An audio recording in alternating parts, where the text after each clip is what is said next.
Everyone, welcome back to Dad Space. You know, the place where dads get together and talk to other dads.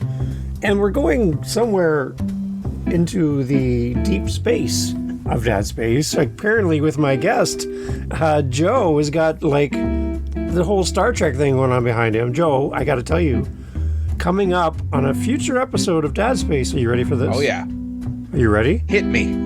You ready? Oh, I'm so ready. I have Adam Nimoy coming on the podcast. How did you Leonard Nimoy's son is coming on. What? Yep. How did He wrote a book about his dad, and he's coming on to talk on Dad Space to talk about his dad, Leonard. How's that? I'm trying to think if that was an amazing poll for a guest, or if I'm a sluggish poll.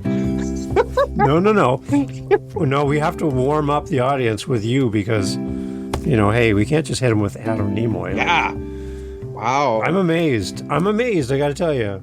Wow. Okay, so we got to start with this. What's a question I should ask Adam Nimoy? Oh. Come on, man. Okay. So, talking about Spock, I think probably the big question is how in touch was Leonard really with his emotions? Because we see Spock not really, showing emotion. Was Leonard really good with emotions, or did he not much touch about it? That, or what was his favorite cartoon that he guest starred? Because he was on Simpsons, Futurama, right. and so yeah. A lot of really good ones. Okay. All right. That's a great question. I love that. Okay. So you're going to have to listen to the episode to find out the answer. So excited. See? So when you came on screen, I'm like, wait a minute. That's Star Trek behind you. I'm like, oh, I got to tell you. I really wish I could tell your audience I planned this perfectly, but I thought it was a library behind me when I was looking at the small screen, and then once it popped up, I'm like, well, we're here. We're here. Well, for those listening to the podcast, hi, nice to have you here. Today's podcast is brought to you by Dad Naps. Dad Naps is the one thing you can all do, and just make sure you set an alarm if you're going to have a dad nap. Right, Joe? So wise. Right before this, I was hanging out with my boys. They were playing some games, and I'm like, I'm going to close my eyes because it's kind of rainy here. And I'm like, you know what I'm going to do? I'm going to set an alarm because I know if I don't, something's going to happen. So I set my alarm. It felt like I just blinked and then opened up. It went from like 3:55 to 4:55 in a second. Yeah. So alarm goes off, and I'm like, oh, and so I was a little nervous. Like, I didn't want to come on like, so I pulled myself together. I love it. Okay, good. Well, hey, you look refreshed. You look ready to go and talk all things dad. So I'm happy to have you here. Thanks. Tell everybody where you are in this big world of ours. Yeah, so I am in Minnesota, more specifically in like the Twin Cities area. So around St. Paul and kind of the suburb of St. Paul. So born and raised here. I always tell people you could go to every house I ever lived in within 20 minutes. Oh, wow. Nice. Okay.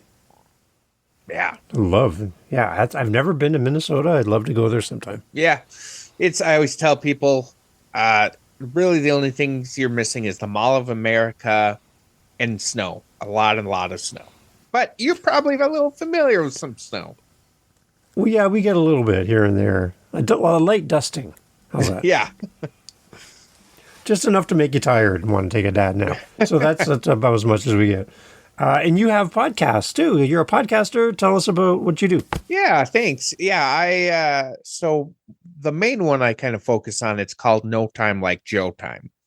And the premise is every week I have a new guest. I'm formally inviting you to come on. The guest picks their favorite show or a show they really enjoy. And then we take 2 clips from that show and we watch them and find life lessons that we can pick from them. And so it Okay. always, evolves really quickly.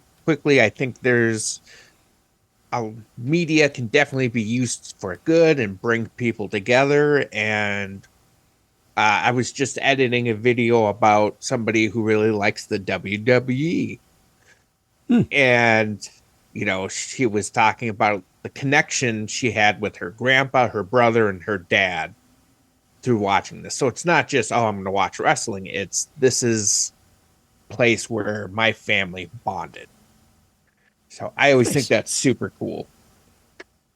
Great. How long you been doing the show? I started it December, but it just started to release. Let's see. This will be my 11th episode, so 11 weeks ago, so like 2 months. Nice. So it's picking up traction for a newbie. I don't want to make it sound like I'm like just got 50,000 like Yeah. nowhere. Well, that's normal, Yeah. right? Yep. Make one episode and you're rich. So Yeah. that's how podcasting works. Yeah, exactly. I always tell people one of the clips we watch is from it was a one season show from the 80s called Wizard. Mm. And it's about this dwarf who's a inventor. And the clip we watched, he's heading out on an adventure to try to find a missing person. And the guy who's assigned to protect him is like, you can't just go out like when you don't even know where to go. And the wizard says, I know where I'm going. I'm going out the front door. And that's the hardest part of any journey. I Mm. really like that, like Nice. just making that first step. That's the toughest one. Wow, you're deep. That nap really did something for Yes. you. I love this. This is good. I know This is great. if you would have got me beforehand, I would have just sat here quietly. It's me and my bowl of Cheerios. I'm good to go. Yeah, okay. So podcasting is part of your life. What else? Like, what is your day gig? What do you do? What's Yeah. your thing? So my day job is I'm a peer support specialist. So what that is I work with a really great team. One thing I do love about Minnesota, it is probably the best state for mental health. Nice. And so I'm part of what's called a FACT team. And so I work with people who are either on probation, parole, or sometimes even in prison. And I come from a place where I had a mental health crisis about a decade ago, struggled with mental health my whole life. But through that crisis where I was hospitalized, took many years to kind of recover. I use that story to come and bring hope to people Nice. and just kind of help them on their road to recovery. So it's really nice. It basically just it plays into my one strength, which is talking. So it's really nice. And it's just, it's been really meaningful for me because I think a lot of times we put labels on people so quick. Mm-hmm. And so to see some of the people like who are homeless, who are living in group homes, and just seeing like there's more to them than you think. Yeah, So that's amazing. yeah, it's a really good gig. I like it, and just such a good team, and so really proud to be a part of it, and brings joy. Nice. Well, we'll bring some of that joy to our dads listening today. Yeah, I'm kind of open to kind of go with you in the conversation wherever we want to go today yeah. because I think there's a lot of stuff we could talk about. Mhm. But tell us a little bit about your family. Tell us a little about your dad's story. Let's Yeah, start with that. That'd be a good spot. yeah. So I'm going to go way back. So growing up, it was kind of a pretty traditional nuclear family. My mom, my dad, me, and my brother. I was the youngest. And growing up, my mom and I were very similar, very connected. She kind of was the one who, hopefully, the rain doesn't mess with the audio. It's really starting to come down. But she was the one who taught me how to have a deep mind, how to have good discussion. The thing I always loved about her is she would always tell me when I was asking about stuff, she's like, I love giving you advice, but ask other people too. Pick their brains, see what else is out there. And which was really good. So she was very tender, very sweet. My dad, I've come to look at this kind of scientifically. My dad was a construction worker, and we're kind of coming off a time where basically a dad's main job was bring home a paycheck. And he also was very, without going too deep into this, there's a personality test called Insights, and you're assigned a color. Him and I have opposing colors. Mine's like green, which is about emotion, about, you know, trying to avoid conflict. His was red, which is about getting results. Like he likes conflict. That's actually how he sometimes feels close to people. So I think neither of us quite understanding how the other one ticked created a lot of tension between us. And growing up, my dad did have a pretty bad temper. And I think one misstep he maybe had was he kind of told me when he was older that he kind of treated us like his friends, which maybe when you're adults is cool, but not so cool when you're like 8. Yeah. So and being somebody who took things personally when he did jokes or bits, it really impacted and stuck with me and really shaped my personality. And so oh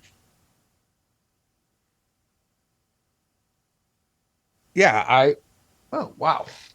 I requested a soda from my wife and she ninja'd her way in here. So wow. Way to go. That was smooth. Yeah. But so that was challenging. And me and my dad, we get along really well. And so I'm at this place where it's kind of challenging to talk about it because it's almost like a different life. But I think for the purpose of this podcast, I just have to be really honest and just say, like, a lot of things my dad did to me growing up, I really struggled with. Yeah. And in the 8th grade, I really started to struggle with depression and kind of followed me my whole life. And I always kind of thought there was something really wrong with me because I was sensitive. I was caring. Yeah. And so that kind of stuck with me and went through some struggles, kind of hit fast forward, meet my wife at 26. We met through mutual friends. And it's funny. So this may surprise people, especially knowing I have a Star Trek background, that I wasn't exactly a ladies' man. And come on. I know. You're shattering my image of you. Come on, man. And so she was the first girl who it's hard to explain. Well, I think in comparison, this might make more sense. I saw a girl before her, and we never really even hit like boyfriend, girlfriend territory. We just kind of were hanging out. And I'd see her like on a Friday. Again, this is the last girl, not my wife. And we'd see each other on Friday, and she was like, hey, should we do something next week? And I was like, we just did something. I need my space. And so pretty quick, I was like, oh, I don't think this is a good fit. So I met my wife. We started to hang out. And when I'd hang out with her, I still felt like I was getting that alone time. I was getting regenerated with her. So we got married. And a couple years later, we found out we were having a baby, and then found out we were having a boy. And Mm, I got physically sick. really? And it was because I was so scared the kind of dad I'd become. And like one of my big prayers growing up, because my dad wasn't great to my mom either. And one of the biggest prayers growing up was just, I want to be a good man. Yeah. Just want to be a good man. So I had this fear of like, oh no, it's an inevitability that I'm going to become something. So pretty nervous about that. And then when my son was born, he was born 3 months early. And then his lungs stopped developing at about 23 weeks. Wow. And so he ended up being in the hospital for 4 months, and he had to get a tracheostomy, and we had to have 24/7 nursing care for the first almost 2 years of his life. Wow. Got it out at age 2, and once we got that out, we had our second kid. Found out we were pregnant with our second kid. And during that time, when my son was born, that's when the mental health crisis really kicked in, because I was at a job I should not have been at. And then dealing with him in the hospital, that sounds bad, dealing with him. Yeah. Managing that Yeah. was really stressful. And so it left me hospitalized. And so then my youngest was born a few months later. And so I got Jack, who's now 9. Perfectly healthy, Good. wonderfully sweet kid. James, 6, wonderfully sweet, but he's a character. And yeah, so it's the 4 of us. Nice. Yeah. Have you ever had such a long answer to that question? I did have a short little dad nap there for a second, but no, it was amazing. I just like hearing the story about how your family gets started, Yeah. and how old your kids are. That's kind of cool. Yeah. 'Cause now there's dads listening. Go, okay, all right, Yeah. I'm with Joe here. Yeah. Same spot. So how long did it take you to find your dad rhythm, knowing that you kind of were afraid to be a dad? Yeah. Like, how long did it take you to get some confidence that you could do this? Yeah, that's a great question. So I think there were a couple stages. One, with my oldest, I don't think it was intentional, but I kind of just played with him as if I would with any other kid. Now, you have a kid who's connected like a hose into his neck. Yeah. All this Yeah. stuff. People like would always be like, can I touch him? And I was like, let's watch him go. Yeah. And I knew the limits right away. And so Yeah. and it kind of was a little bit of a foreshadowing of the kind of dad I'd become, which is I'm not worried about all that other stuff. Like, I'm thinking about who he is as a person. There's a great Mr. Rogers episode where he has a kid who's in a wheelchair come visit him. And they sing a song, It's You I Like. And one of the lines is, it's you I like. It's not the things you, oh, sorry, no, it's the way you are right now, the way down deep inside you, not the things that hide you, not your toys. They're just beside you. But in that moment, Mr. Rogers changes it, not your fancy chair. And so that's kind of how I looked at my son, Jack. Like, this is something, but that's not who you are. Yeah. And as they got older, I think there were a few defining moments. I think one thing actually that helped me is, it's always great when you have a really good example as a dad, but also there's value in not having like solid father figure, because it kind of shows you like the importance of being a healthy dad and being like, well, okay, this really hurt me when I was growing up, so I have to watch out for that. And the other thing that kind of shaped me, so my mom, she struggled a lot with mental health too. Not a perfect mom either, but whenever she got overly angry at us, or whenever she, you know, did something not awesome, she would always come and say, "Hey, I'm sorry." Yeah. And what's funny is I never remember what she did. I just remember the apology. So that was a really important lesson for me that I took away. And I kind of started to own when I made mistakes. So one of the, and in the ideal of being vulnerable, I think one of my really bad dad moments was, I think my son was like maybe 5, my oldest son, Jack. And we were going for a walk, and we were kind of coming around this curb, and a car was coming.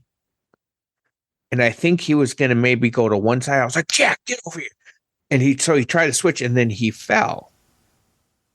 And then like just my fear kicked in of like, there's a car. What's he doing? So I was like, get over, come here. And I kind of like grabbed him and moved him over. And then we kept walking. I was like, you got to pay attention. What are you doing? And then he just broke, started to cry. And I was like, oh, this isn't cool. Yeah. So I apologized to him. And I think the other thing that kind of helps me, sense of humor. I think that's so important to have as a dad. One of the things I will always say, if they're kind of really starting to bug me, that helps me, I'll be like, come on, guys, you're acting like a 9 and 6-year-old. And like, kind of reminds you that they are kids. Yeah. They're going to do what kids do. And sometimes when I'm talking to my kids about like why, I just need them to trust me, we talk about the development of the brain. Like, your brain's still growing. It's so cool to think about, like, when you're a baby, you have no idea how to put your shoes on. You don't know how to turn on the TV. It's not that the baby's dumb. It's just their brain's not ready for that. Yeah. Right. So I'm like, there's some decisions. It's not that you're dumb or anything like that. It's just your brain's not there yet. And so Dad's brain is almost there, but, kind of think a little bit more. So I think and I will say too, my wife and I balance each other out really well. Right. We're a great tag team. If one of us is getting a little heated, the other one's like, I'll step in. I'll take you from here. And so it's a really good like switch. Good wrestling analogy, right? They can tag you in and you're out. You can go stand outside the ring for a little bit. Yeah, exactly. I like it. I love when our kids come to the realization that as parents, that we're actually human beings. Yes. That's like a huge moment of aha. Like you weren't born a dad? No, I wasn't born with my jokes in tow. Yeah. I wasn't born with this shirt, and this little belly of mine. I was actually a child too. Yeah. I went and lived and did things in a different time. Yes, but a shared experience, right? Yeah. And that moment where your kids can look at you and go, "Oh, okay, right? You understand kind of what I'm living, as a kid, right?" Right. So I think we can learn so much from our kids. Yes. Again, they're growing up in a different time than we did. Yeah, we didn't have social media. We didn't have the internet. We didn't have all that stuff. Yeah. Right? So they're doing it in a different world than we are, but there's some commonalities, right? Right. So anytime our kids can see us as a real human being, I think that's a win. Yeah, absolutely. No, I couldn't agree with you more. Yeah. I think we need to kind of facilitate that too. We got to create opportunities for us to have those conversations with our kids. And as often as we can is probably preferred. I Yeah. think. So, like when my kids were little, I would take them on dates. Yeah. My boys and my daughter, separately or together, but we would go do something special, just us. Yeah. Right? And it was kind of like no agenda, just let's go do something and it's our time. Yeah.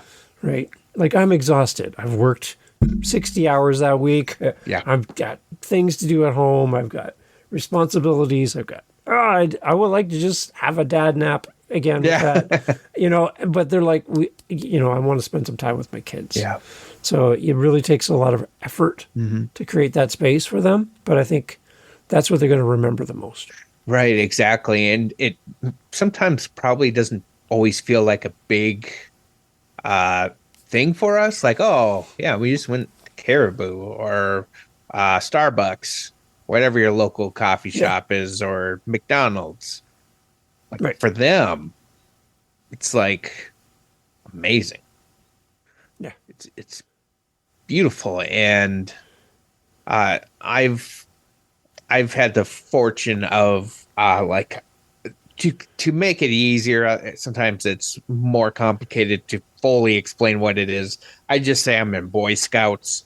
There's something through our church which is called cadets, basically Boy Scouts. And me and my oldest son, we go every week, and then except for during the summer, and then once we do our meeting, we always stop and get a shake from McDonald's. Nice. See, yeah. And just that little thing is just, he always looks so forward to it. And yeah, figuring them out. That's one thing I was thinking about too, is I love something I heard once, which is, you got the golden rule, treat others how you want to be treated. But then there's the platinum rule, which is treat others how they want to be treated. Which is, I might be sensitive and all this stuff, but my youngest son's, I think he's going to be a little bit more like, kind of like my dad. Like, I think he's going to like sports. I think he's going to like that. And I have to meet him there. I want to teach him about being in touch with the emotions and so forth, but I have to meet them where they're at. Yeah. Instead of turning them into something they're not. Yeah, exactly. And that's the kind of the little conflicts you had with your dad, right? You're one way, he's a different way. Yes. Oil and water doesn't mix, that kind of thing, right? Right. Yeah. Yeah, exactly. So that's something that's kind of I've kept with, and it's kind of been like, okay, always trying to be curious. My kids have found something. I don't know if you've heard this. It's called Skippity Toilet. It is insane, and I don't understand it, but it is like this new generation's first like viral big thing. And I so wish I was making a joke right now, but Skippity Toilet is literally a head in the toilet. It's a head coming out of the toilet. I don't understand. I cannot. It's animated. My kids love it. I think it's the greatest thing ever. And my temptation is always to be like, this is dumb. What are you guys watching? This is ridiculous. But I've learned to say, okay, what do you guys like about this? Why do you think this is fun? Or why do you like this character? And I don't have to like it. Right. It's it's not a negative impact. They're not doing anything crazy. It's just silly stuff. But I can show them I appreciate it. I always think of have you ever heard of the what's it called? Piggy and Gerald books? Yep. There's one we read. It's called Do You Want to Try My Slop? And the whole episode is Piggy has slop and he's trying to convince Gerald to take his slop, and finally Gerald's like, okay, fine, and he takes a taste of it and just doesn't go well. He's like, it's horrible, I don't like it. And Piggy's like, well, are you glad you tried it? Or no, he goes, do you like it? And he goes, no, but I'm glad I tried it because I like you. That's good. Mm-hmm. That is really good. Yeah. I like that. The whole idea for Dad Space is just the idea I wanted to get together with other dads and talk all things dad, because again, there's guys listening to this who are trying their best. Mhm. Maybe they feel like they're not measuring up. They're not doing a good enough job. They get down on Yeah. themselves as a dad. Yeah. I wish I had more time. I wish I did better. I'm an empty nester. My kids are out of the house. Yeah. So I'm at a different spot where I am right now in my life. You know, and then you look back and you're like, oh, I wish I had one more holiday. I wish I did one more trip with the kids. I wish I did one more date night with the kids. You know, like, but now they're off on their own doing their thing. Yeah. And it's a little surreal, to be honest. You just kind of, time goes by so fast. Yeah. As a dad, and it's just a blink, right? Mm-hmm. Well, I loved what you said when we first met, which is you get 19 years with your kids. Right. 18 in the house, and then the rest is like, here bits here and bits there. Yeah. And that was a very meaningful nugget I took away of. Yeah, that last year is kind of spread out for the remainder of your time with them. Yeah. You know, and like I think of my kids right now, like my youngest son, I've seen him in the last month. Mm-hmm. He lives in the same city as I do. Like he's like 10-minute drive from my house. Yeah. I've seen him probably total time-wise this month, maybe 15 minutes. Yeah. Where he used to be here, and I could see him anytime I want. I could stick my head in his room, and he's right there. Yeah. Right. It's so that 19th year is really stretched out over a long period of time. If you could condense it, wow. Right. You know, that's not a lot. 19, 18, those aren't big numbers. Yeah. Right. Yeah. So Exactly. I I think that's such a good way to think of it, because it's kind of like, yeah, well, I'm going to be your parent for the rest of your life. Well, yeah, but how much you're going to, I can't quite find the meaning I'm looking for, but it's kind of makes it more important the time we have now. Yeah.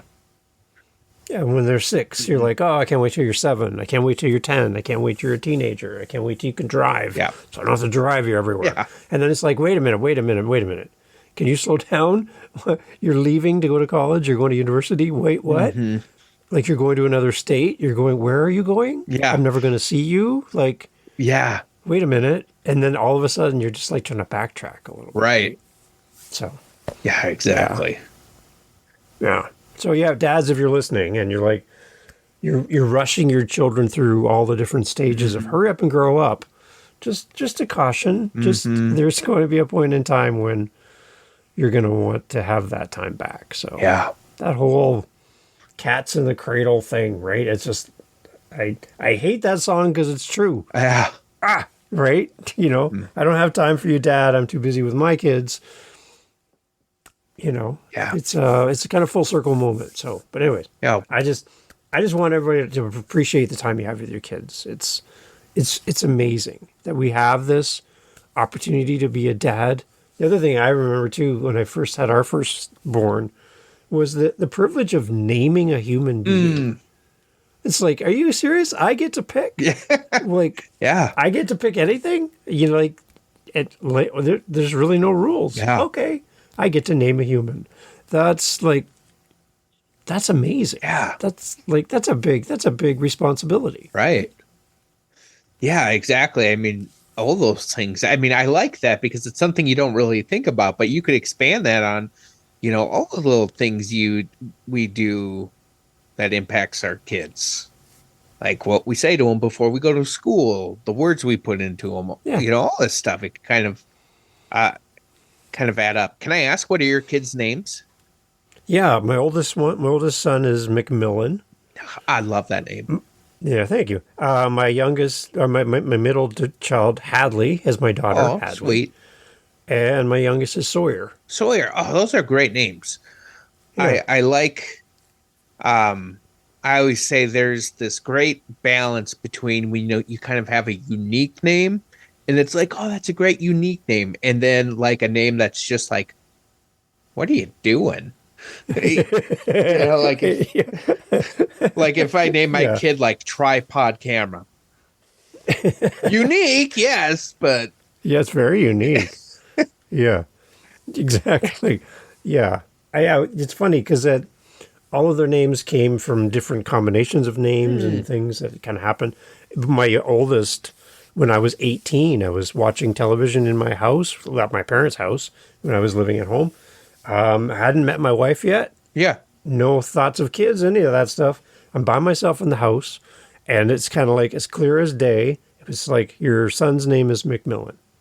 And I'm like looking over my shoulder, like, Oh, that's awesome. who's in the room right now? Yeah. Like, who is, I thought I was alone. Yeah. It's like, no, your son's name is McMillan. I'm like, Wow. okay. I'm looking around, looking at the ceiling, like, Yeah. who is that? That's Like, and then I told my wife when I met her, and she's like, yeah, that's great. that's I'm awesome. like, okay. So yeah, that's kind of, so I knew his name before I met my wife. Just meant So, to be. right? I don't know. Yeah, well, that's cool. It's funny you say that. I had kind of two similar situations like that. One, I always knew my son's name was going to be Jack. Nice. And I don't have quite as a meaningful story as you do, where it's just like it just came. It was because I was playing a video game where my character had a kid. I'm like, oh, and there was at the time I was working at a daycare center. And there was a really cool kid named Jack. So I'm like, I'll call him Jack. And so then like I was playing and my son got kidnapped. I'm like, I'm coming, Jack. And I was like, oh, I like that name now.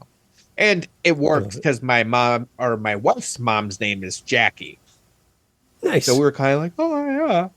But the other one that I kind of laugh about. So when I was 21, like I really had no girlfriends. Like my first girlfriend was I was 25, 26. Wow. Yeah. And I was kind of a little dramatic. I was like, God, why do you hate me? Why do you hate me so much? Like, I got a girlfriend. And I was working night shift and just the whole night. Just, why? This is the worst thing in the world. Nobody else has gone through anything worse. And finally, I just heard this voice in my head just say, 27. You'll get married when you're 27. Wow. And I married my wife at 27. See? There you go. Just got to be a whiner. There you go. If you're keeping notes at home, dad naps are good. Be a whiner. Like, we are learning so much. Yes. I love this. This is good. I love it. Yeah. You guys have any special celebrations you do with your family? Anything unique? Holidays, things that you do as a group? Yes. Anything special? Yeah. So a couple things we do. One is whenever we have a birthday or Thanksgiving, we always take time to talk about what we appreciate about that person or each other. And we just to think about and stop that there is something special about each of us. Because it's so easy just to kind of get in that ritual, like, oh yeah, like is it Adam Nimoy? Is that his first? Yeah. Yeah. Like he probably every day was like, wow, my dad is fuck. You know, and that probably at some point just like whatever. And I think it's easy to do that with each other when it's like, oh wow, it's like both my kids are very funny. And it's easy to kind of lose on that. Or my youngest, very smart. Easy to kind of just not think anything. My oldest is so sweet. So we talk about that a lot. And then one ritual I do with my kids. And if, I am no dad expert in any way. But if I had to say, hey, if you want to pick up one thing from me, I'd recommend this. Every night I sing to my kids, Mr. Rogers, It's You I Like. And it is so powerful because the whole song is about it's who you are. Everything about you I like. Yeah. And when I first started that, they were probably like 4 and 7, Nice. maybe a little older. And I wish I could remember what made me decide to do that, but I was just like, no, I want to, this is a good message. And so I started singing it to them. And first few times I'm like, oh, they probably think it's dumb. But as I kept going, if I missed a night, they're like, can you do Mr. Rogers? Can you do Mr. Rogers? Yeah. And then there'd be times they'd sing along. And I kind of realized one point, like they are really soaking this in. They needed to know that their dad likes them just the way they are. Mm-hmm. And my favorite time is when they all want to get involved. Like, can we all sing it at the same time? And they're like, okay, Dad, you sing it to Jack. Jack sings it to me. I sing it to you, Dad. So it's kind of like this triangle saying things. And so that's become really meaningful. And kind of to my youngest is sweet and funny. I was singing it to him one day on the way to school because I have it on my iTunes, and I switched it to "It's You I Like" to "It's James I Like." Mm-hmm. But he was like 5, so I sang it to him, and at the end he goes, oh, "Dad, I'm about ready to cry over here." I'm like, "Oh, Nice." so." Yeah, that's I think the big things we have. I can't think of any other like real rituals or anything like that. Yeah, I think we're very much in the moment family, which sometimes is good, sometimes not so great because we're not always good at planning to do stuff. And I do wish I'd take my kids more places too, but Yeah. yeah, Nice. I don't. I love it. So, Joe, any words of advice for a dad? What do you want to say to a dad listening who is, again, just coming here to Dad Space looking for a great dad story and maybe some inspiration? Yeah, What would you like to say to a dad? I think the first thing is, I think before you can really tell your kids, I like you just the way you are, you have to believe that about yourself. Mm-hmm. Like yourself for the way you are. And I think once you can do that and just accept you're going to make mistakes. Yeah. It's going to happen, and it's not just you. And I also think there's always, I think especially like if somebody struggles being a dad and like your kids are now 10, 15, 20, it's like, well, I can't take that time back. No, but you can always move forward. Because like I said, my dad and I have a really good relationship now. And it's been the last couple of years where just the shift happened. Yeah. And, our relationship has become very meaningful to me. And Nice. yeah, and so like, if you're like me, you're always kind of leaning in on like, okay, what's that magic thing that's going to just make this easy for me? It's not. Relationships are messy. Yeah. And it's going to get, I'm experiencing this, and you probably know this better, that you always swap out old problems for new problems. Mm-hmm. Because I'm like, oh, great, we're out of diapers. This is only going to get easier. Yeah. Yeah. So, Right. yeah. And I would say, I think the other thing is just always listen to this podcast and write reviews for it and give it 5 stars, because that will make you feel better, like you're part of this, really. So, Your next dad nap will be that much better. yes, exactly. Right. It's proven. Every one like is another minute of great sleep for you. Guaranteed. Joe is guaranteeing this for you, everyone. That's right. It's written and it's recorded. It's Yep. It's in the world now. Yeah, Love it. Anything that doesn't work, send your complaints to David. Yeah, thank you. Joe, remind us again about your podcast. I would love to take you up on your offer and come join you. Yeah, I would Thank love you. to. But again, remind us where to go and where we can listen. And maybe, is there an episode you tell us where to start? Yeah. So where should we go? yeah, it's No Time Like Joe Time. You can find it on just about all podcast media. And I think the only one I don't have it is on Google Podcasts, because that one's coming to an end. Yeah. And it's also on YouTube. You can watch it there. If you watch it on YouTube, I think watching just the opening bit, because every episode I start doing a bit with the guest. We do a little skit, very silly, and then we watch some clips. But it's kind of like comic books, where any comic book may be your first comic, and so they always try to set it up that you can just jump in.